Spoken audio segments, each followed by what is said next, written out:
side than the unbelieving side, obviously, but he goes on to say that it's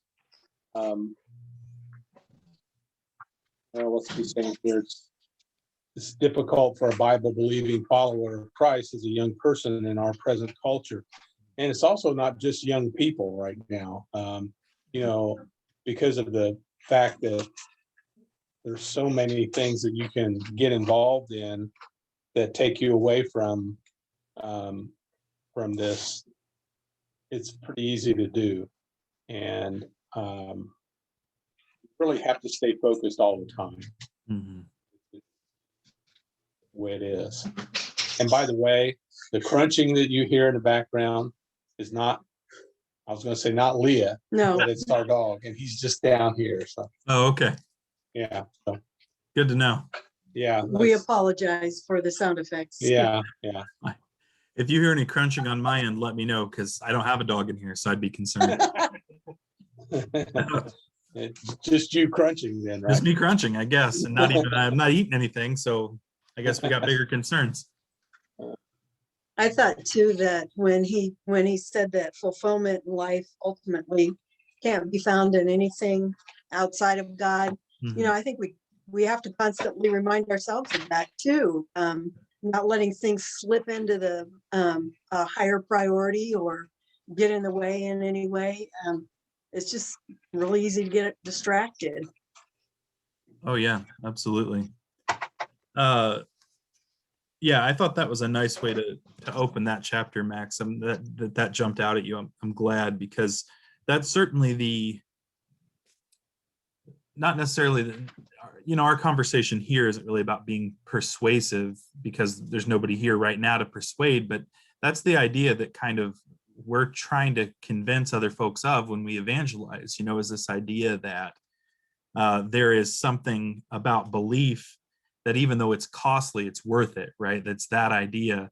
And it's not always going to be an easy road, but to be without it is infinitely more costly and infinitely more hard, I think, and in its own way, even than to believe. So it is certainly a good and central idea, and I'm glad you called it out. And Leah, what you shared actually leads right into my first question, but I want to make sure. Lisa, did you have something that jumped out at you this time around?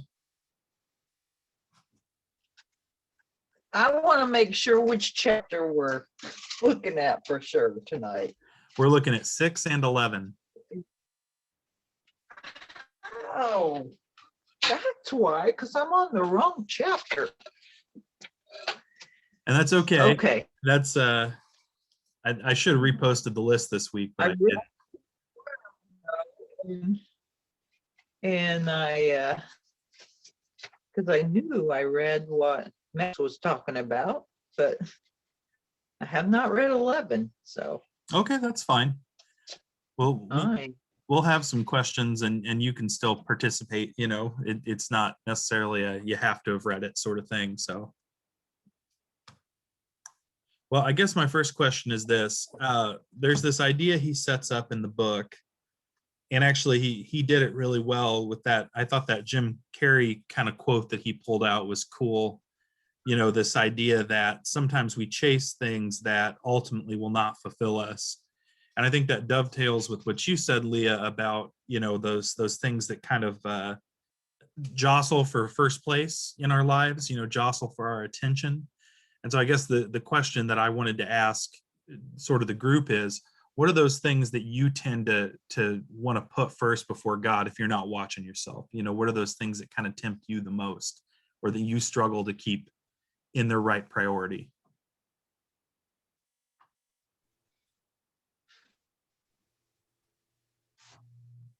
I think,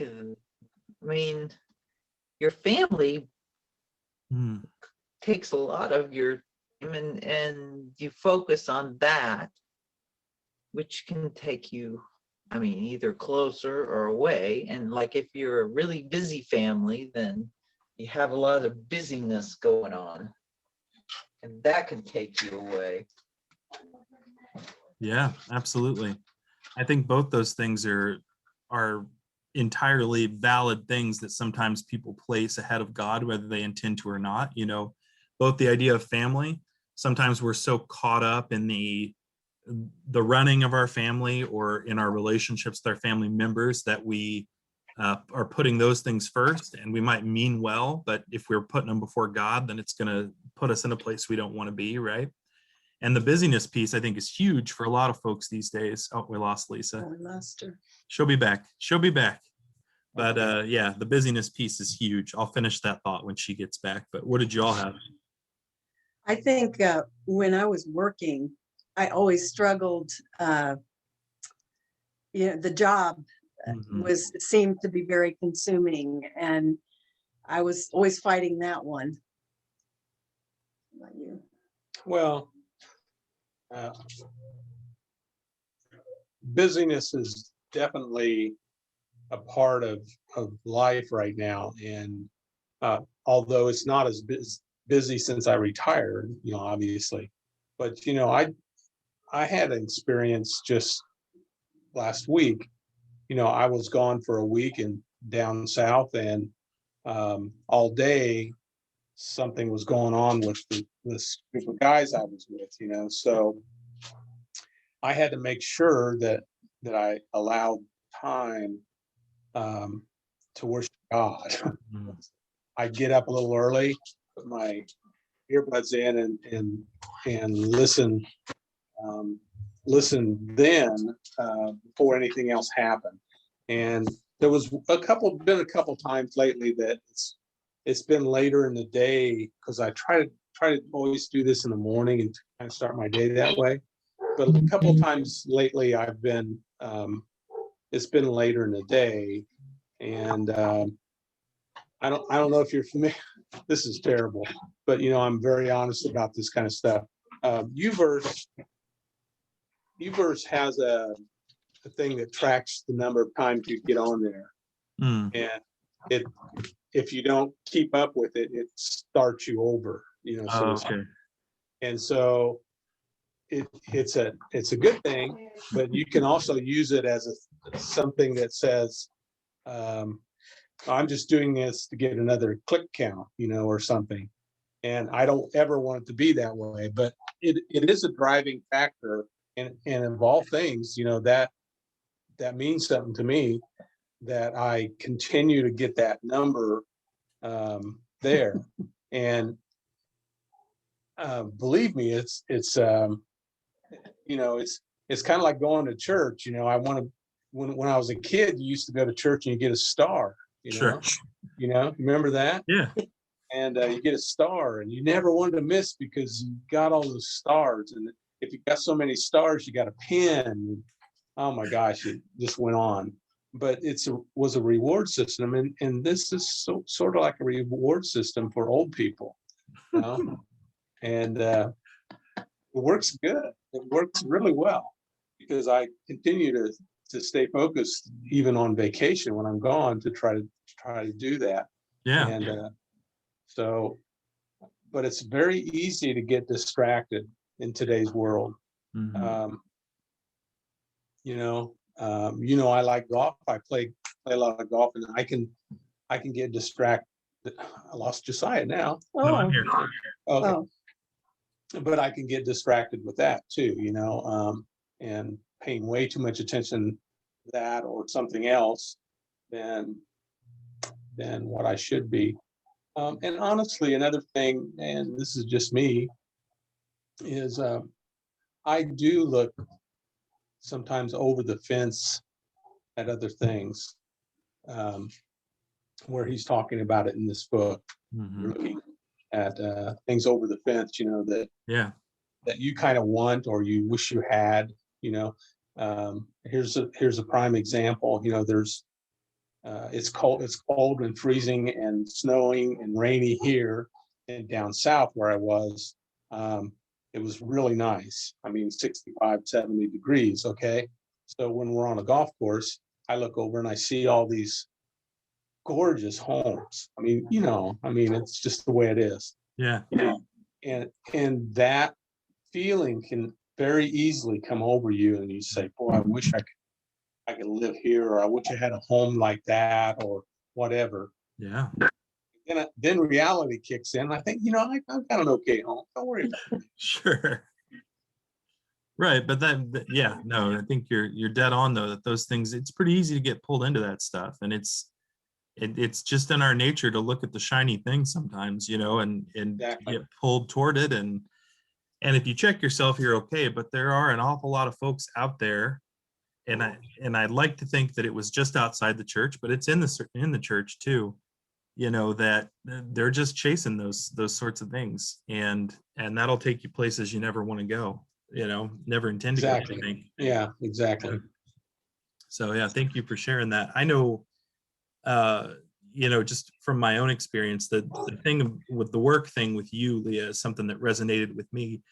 Not so much now, but when I was still in higher education and kind of running that career route, I was always thinking about the next move, and I was always thinking about, where am I going to be a year from now, and how can I chase that and pursue that? And, it worked for me in a lot of ways. Like, I was able to accomplish a lot, but at the same time, I wasn't leaving a whole lot on the table for anything else, and there were some hard moments, some wake up calls, about what the cost of that is. And yeah, it's tough. It's tough to balance that too, especially in, sometimes we think about the problems with our culture as being, these kind of moral excesses, or these things that are obviously wrong things to do that people still seem to want to do, right? But sometimes where our culture gets us in trouble, sometimes it's that work drive thing. It's that emphasis on professional success that is as problematic as anything else, that can cause trouble for us. So yeah, absolutely. Well, let me ask, guys, because if Lisa keeps coming in and out, are you okay if the three of us continue to just have this conversation? Because if not, we can, talk, and then I'll record something else later. But if you're okay, we'll keep going. Is that all right? Yeah, that's fine. Okay, cool. That doesn't mean you all have to answer anything I ask, though, right? You're locked in now. Okay. Or I'll answer my own. So one thing that he talks about in chapter 6 that I really appreciated was he uses this metaphor of a car, and I just want to read this portion from this is on page 56. If an auto mechanic builds a car that's designed to win any stock car racing event, that car is never going to plow a field of corn. It was built for a purpose and cannot reach its full potential in anything besides stock car racing. Similarly, if you're designed to live life in relationship with God, but continually search for relationship with anything else, that thing will fail you, because whatever else your anything else happens to be is not God. So I guess my question for you is, when you think about the question of what am I made for, what answer comes to mind for you?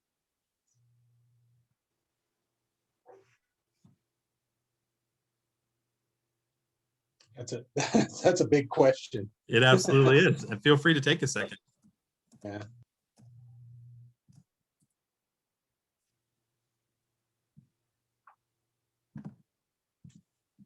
I know what God wants us to do. I know what He designed us to do. Our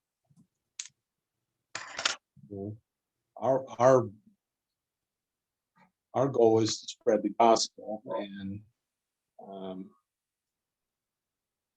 I don't always fill those shoes. Yeah. It's just a matter of when I have the chance, but sometimes I don't always take the time to not time. Sorry, that's not the correct way. And sometimes I don't always look for ways to spread the gospel, and I should be doing it a lot more. Yeah, I think I appreciate the honesty of that answer. I think that the gospel sharing piece is definitely a huge part of what we're made for and called to do. Leah, do you have anything you wanted to add to that? Well, I guess, if you're trying to think of what is the correct answer, God made us to be in relationship with him. Mhm. And our relationship with him should drive everything else, that our lives would glorify God, through sharing the gospel or whatever role we're in, but primarily to stay in relationship with him. Yeah, that's a great answer there. Lisa, if you're back and you can hear us, the question on the table is very simply, what do you think you were made for? Nope, she's gone. Oh. All right. She's Oh, trying so hard. yeah. I appreciate that. Mm. Yeah, I think you both got a big piece of it. The idea that we are made for relationship with God is a huge piece. The notion that out of that comes this need to share the gospel, this need to connect other people to God, I think is essential to that idea too, because we are, the Bible describes God as having created us in his image. And, bad theology would be that means we're God. Good theology means we are to represent God and to do the best we can to live out our lives in a way that honors and reflects who he is, right? So we're not God, but we are these little image bearers. And interestingly enough, I heard an Old Testament scholar talking about it once, that how God comes down so hard against idolatry, right? Even when people wanted to build idols to him in some way, right? He says, no, that's not an idea I'm for. Don't do that kind of thing. One of the explanations I heard for that once is because, first of all, obviously that idol becomes the subject of worship, and that's a problem. But the second reason is that human beings were created to show people what God looks like. We were created to glorify God. God doesn't need idols. He made us to represent him on earth. He doesn't need statues. So the idea of human beings going around and building statues to portray the image of God is absurd, because we're essentially trying to build something that's doing the job we're supposed to do, which is not, again, to say we're to be worshiped, but we are to represent and show people what God is like. So that is, I think, at the core of what we were made to do. And so the fall and sin are not only poisonous and bad for us, but it also compromised our ability to do that thing which God made us to do.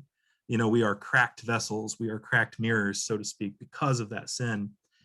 And we are, of course, someday through relationship with Jesus, we are going to be fully restored to what we ought to be. But for now, we're to do our best. And a big part of that is sharing the gospel. So however imperfectly we may do that sometimes, Max, and it is certain that it is not like I know too that I'm not out evangelizing as much as I should, in the ways that I would like to be.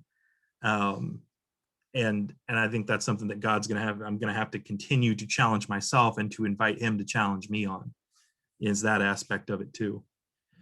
So yeah, it's but we were made for something, and I think that's essential. And I think that sometimes the reason where this connects with doubt more than anything in my mind is that if you start to struggle with this why was I made question, or who am I supposed to be question, and you do it without the idea of God, or you do it without this understanding of what God has made us to be, you're going to end up all kinds of places. You're going to end up looking for meaning in places where there is none. And I think that's what this chapter of the book is really driving us towards, is that understanding that in the absence of intentionality in our seeking of God, we will tend to seek anything but God. So we kind of got to watch ourselves a little bit. I want to go to an idea from chapter 11 now. Before you do that, Yes, sir. on page 56, one of the things I saw was a really good progression that he describes was about quarters of the way down on page 56. At its heart, unbelief generates a life without meaning, a life that claims freedom, yet produces despair, Mm-hmm. as we consider this, the price paid for unbelief is far greater. But I like the fact that he says, you know, unbelief generates a life without meaning, number Mhm. one, and then a life that claims the freedom, number two, and it produces despair, number three. Yeah.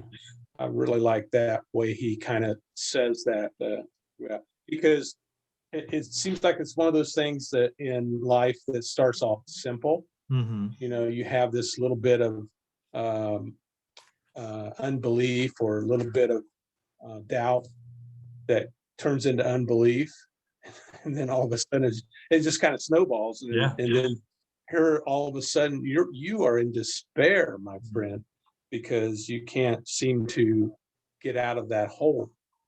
And I just wanted to point that out because I thought it was a good way that he did it.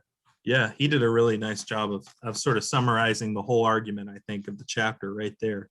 Mhm. And I think it's, I don't know, that's so useful to me in my mind, because then when we encounter folks who are in those places of despair, we have an opportunity to tell them about something better, Yeah, something that can Yeah. lift them out of that, you know? And it Yeah. might not be instant or overnight, but listen, let me tell you about this thing that gives me hope in the midst of seasons like that, or when I'm trying to climb out of the hole I've dug, you know? Mhm. Yeah, that's good and powerful. Thank you for calling that out, Max. So I am swinging over to chapter 11.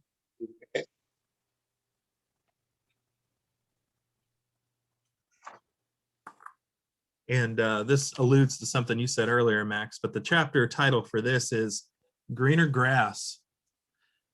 And he talks about a lot of things in here, but one of the most interesting things that I think he called out is that even people who would profess not to believe in anything actually believes in something. And I'm just wondering what your thoughts are on that idea. You know, when you read that part, how did that strike you? I think, let me find a page for you. I want to say it's from like 95 to 96, like the transitional paragraph. Yep.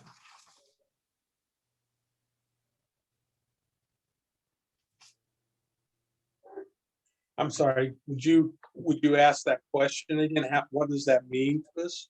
Yeah, I just this idea is sort of put forth that essentially everyone has faith in something. And I guess I'm just wondering, Oh, when you heard that, what was your what are your thoughts in that? How did that land for you? It made me think of an old song, "You gotta serve someone," or Mhm. or everybody serves someone, because it really is true. If Mhm. if it's not gonna be Christ, if it's not gonna be God, it's going to be something that you Yeah. give all of your effort and attention to, or the majority. Yeah. I felt like this chapter, he really hit upon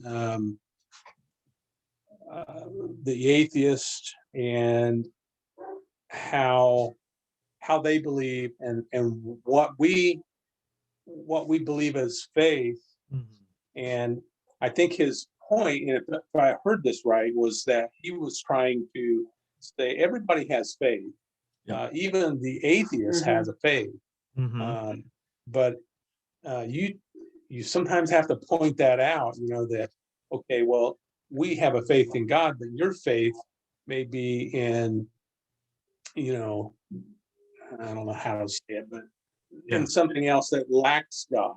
Yeah. In self, or in government, or Sure, in, whatever yeah, it is. Yep, ideology, or even Yeah. even simple things. I think he made the example in there that, you know, that we have faith in all kinds of things. We have faith that the sun's going to come up. Correct. That's not a religious faith, but we have faith that the sun, because if you're an atheist, you know, whatever you may believe about how it all started, you believe there's a certitude that sun's going to come up. You know, Right. it's going to come up, and you live your life around that, and that's faith of a kind. So yeah, you're absolutely right, Max, and I think that's that's very much what he's driving at here. It's really this idea, and it goes back to when we were talking about what we were made for. If we were made to worship God, if that's part of the fabric, right? And even if you take God away, we are still wired to have faith or to worship something.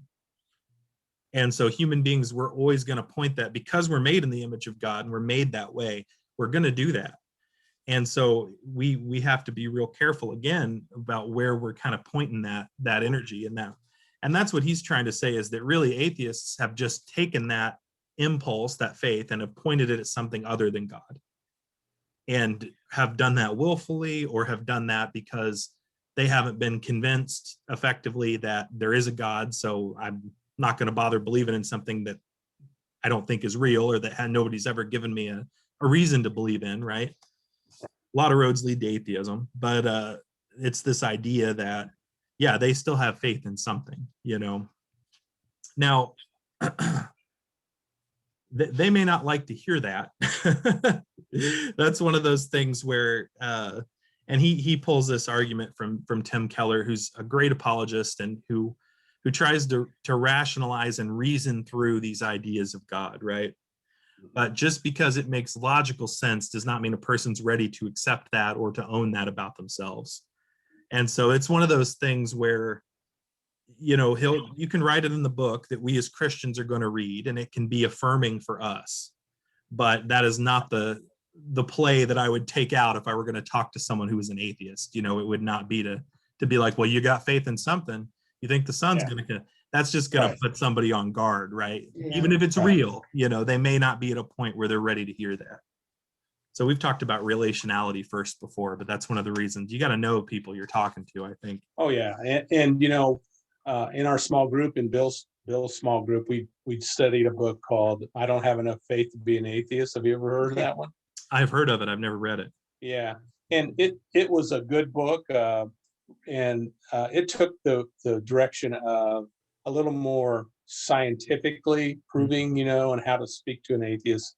But this takes a little bit different direction, and it's in this chapter when he talks about it. It's a little more subtle, Yeah. and yet effective as well. He didn't go into all the detail that the other book does, but that book was designed for somebody that was sitting down with an atheist and saying, this is why I believe what I did, and this is what I feel, and you're okay with your belief. However, this is why it's not right. Yeah. You know? And this chapter though doesn't go into any of that. It just, and what I really liked about this was that he concentrated on, and you may be going here, and you probably are, what that we need to be talking about Jesus, all resting on Jesus. I knew you were going there. I mean, yeah, absolutely. But when he says faith is simply resting on Jesus, you know, in that whole paragraph that's indented there, he talks about that. I really took that to heart. It's all about resting on Jesus. Yeah. And you have to have that faith in order to rest on Jesus. Oh, absolutely. And We yeah, were- oh, go ahead, Leah.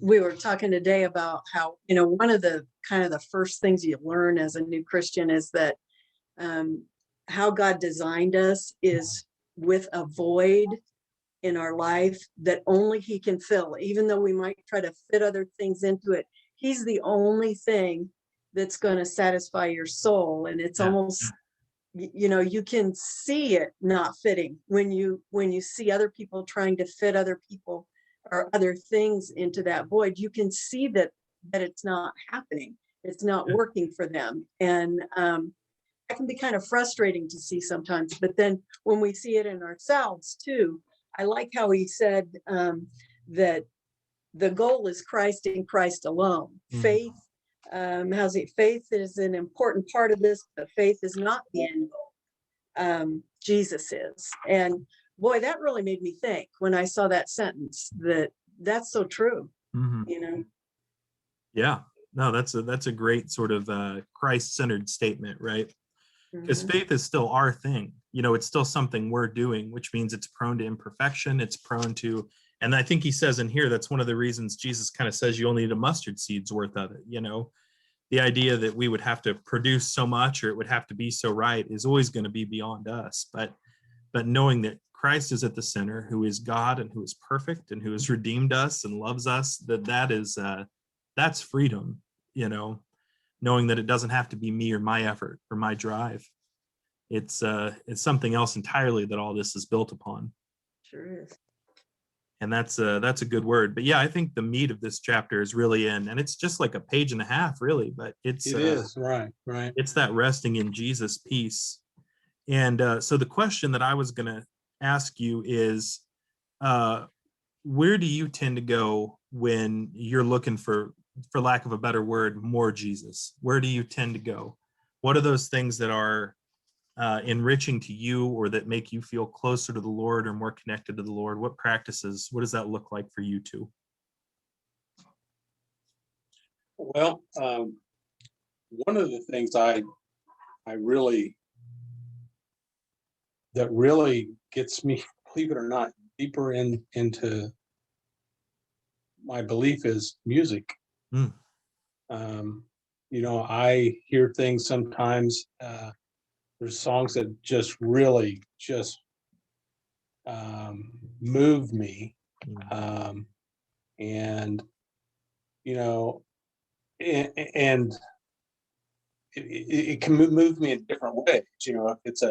If it's a faster sorry, so if it's a faster piece of music, like from, oh God, it might be a more joyous thing, Toby or Mac.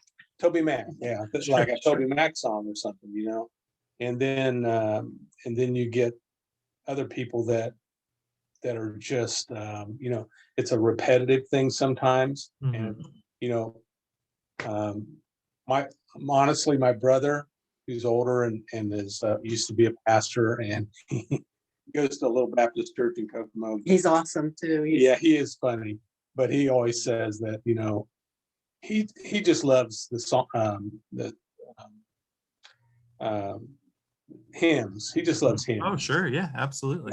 And I love hymns too, but some of the new music is just awesome and it gets me stirred up. And even our worship team, when they play, um, gets me pretty fired up, and I really enjoy hearing those guys play well and do well, and Yeah.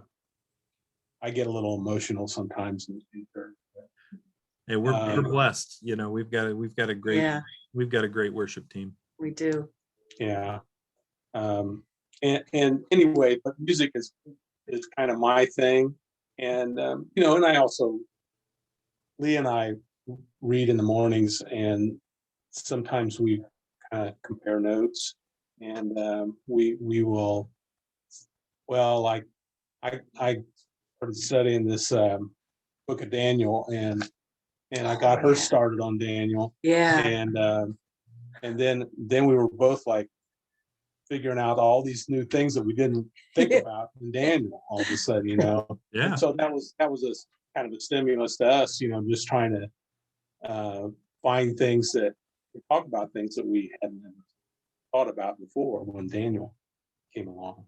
Yeah. Wonderful. I think for me, and I don't know, I'm almost embarrassed to say this because it sounds like, well, anyway, I just turn everything off and just pray. Mm. And I know it sounds like, well, I'm doing all the talking, but no, it's like when I pour my heart out to him, I also get feedback from him.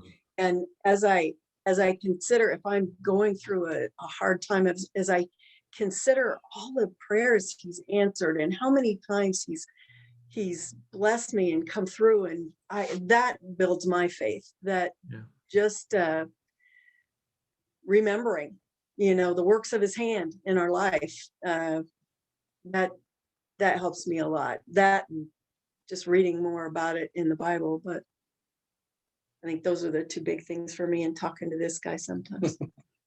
Well, Good. I'll brag on Leah's because oh yeah, I need to, because she goes, oh no.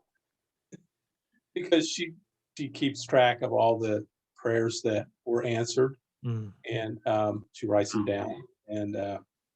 And I'll use an example, and her daughter won't care, I'm sure. But I remember her saying one time her daughter was going through a rough patch, and she said, well, let me tell you something. And she got the book out that written on prayers, and she says, remember when he did this for you? And remember when he did this for you? Remember when he did this for you? We prayed about that every time, you know. Amen. And her daughter, she just, Yeah. she she said, you kind of forget about those things until you write, and she's good about writing them down, and it's neat. It's really neat to hear answered prayers. Yeah, that's incredible. That's wonderful. I mean, it kind of ties into what I was talking about on Sunday. This habit we have to build of, we go to scripture to be reminded of God's faithfulness and his goodness. And I think something like what Leah's doing there in terms of recording these answered prayers, that's the same kind of thing. That's our pile of stones to remember that God was here and he met us here, right? Mhm. So that's a beautiful thing, I think. Yeah, that's wonderful. I can just, to round it out too, I can say that for me, I find God in study, and I find God in being out in his creation and sort of marveling at those things and being reminded of just his majesty and this beautiful, even in the midst of its imperfectness, how beautiful this thing is that he's created. And admittedly in an Indiana winter, it's hard to spot that, right? But there's something about being out and being in creation and not in these boxes that we build for ourselves that helps me connect with God and helps me find the Lord, I think, in fresh ways. And it may be some of what you were talking about, Leah, with turning everything else off. That's a way to get out of these cages and to just find him in a wild kind of way. So I think yeah, you're right. I think when you get out of nature, it's awesome. Yeah, his name's written all over it. yeah, And absolutely. especially if there isn't any traffic within earshot. Right. Which is, that's trust me, I appreciate the traffic in Peru. Haven't been in Chicagoland. It's better here. So, Yeah. oh goodness. But yeah, it's so I think the point of the book, and it goes back to when he was trying to talk to us, I think, about feeding our faith rather than our doubt, is the idea that this is kind of circling back to in one way or another. We have to be intentional about seeking out God. We have to be intentional about resting in Jesus and not resting in our own understanding, our own striving, our own effort, but to do these things that bring us back to him. And that's going to help us in seasons of doubt, even if it doesn't immediately resolve the feeling or the situation. It's going to bring us out of it in a better place than if we don't. It's going to take us in a different, we will at least be more spiritually healthy, even if that situation continues to not go well. It'll give us more ground to stand on in terms of our faith as we move forward. So, and I think will safeguard us from ever wanting to slide into these places of unbelief or anything else along those lines. So I think that's kind of the meat of it. But yeah, that resting in Jesus piece is powerful. When your faith feels in crisis because of your lingering doubts, use the tiny tool of faith to get more Jesus. As my close friend Dan Flynn always says, keep your eye on the ball. Jesus is the ball. So pretty good. And I think what I appreciate about that is there's an impulse sometimes, I think, to kind of be like, okay, bud, but it's not that simple. But I think the testimony of the book is that it actually is that simple, and we complicate it. we say to ourselves, it can't be that simple, or we say to ourselves that my issue is too big for that to be that simple. But I think when we do that, we're forgetting who Jesus is, and we're forgetting what he's done and what he's capable of doing. So whether we intend to or not. He also talks and touches on moral standards here too, and I thought that was interesting, and brings that into the picture, that true unbelief produces absolutely no reason for moral standards. Yeah, that wasn't an interesting perspective of it. And then he also says, if you really did live as if you were had no set of moral standards, you'd be a monster. Yeah. So You'd be a monster, like the world would be anarchy, right? yeah, you wouldn't care about human life, as he says, Mhm. I've never met anybody like that. No, Honestly, I've never met anybody like that, but I know people like that exist. absolutely. Yeah. I know they do, Yeah. because I've seen them in movies. Sure. Or you read the stories, you read the stories of these people who are seemingly some sort of step beyond, there's mental illness, and then there are these folks who just seem wholly Right. possessed and given over to something else entirely, and that isn't a health thing the way mental illness is. That is something deeply different and scary. And yeah, absolutely. Oh, and yeah, I think that's, we believe obviously that there are universal moral truths and that God has laid down those things. And it can be a compelling thought to say, well, if you don't believe, where do those things come from? And even if you want to make some argument that humanity is sort of innately good and we'd find it and all those sorts of things, in my mind, and I think he would argue too, all of that just circles around to the fingerprints of God. If we are producing these things that are good, even if we haven't done them in the name of God, our explanation for that as Christians is it's because God made us. And that's why we're able to, even the most depraved of us is able to do something beautiful every now and then. It's Yeah. because we are broken and imperfect, but God has still made us. Yeah. And that's what kind of comes through in those moments, rather than, humanity itself being wholly on its own steam, anything. It is because of the way God's designed and created us. So yeah, but it's a challenging thought, and I think it's encouraging to us too to uphold those moral standards, not to make an idol of them, but to make that part of the practice of our faith, right? To do those things, because not only does that show the world what God's about, but it also helps us in terms of maintaining our own grip on who God is and what he wants us to be. So Yes. Mhm. yeah.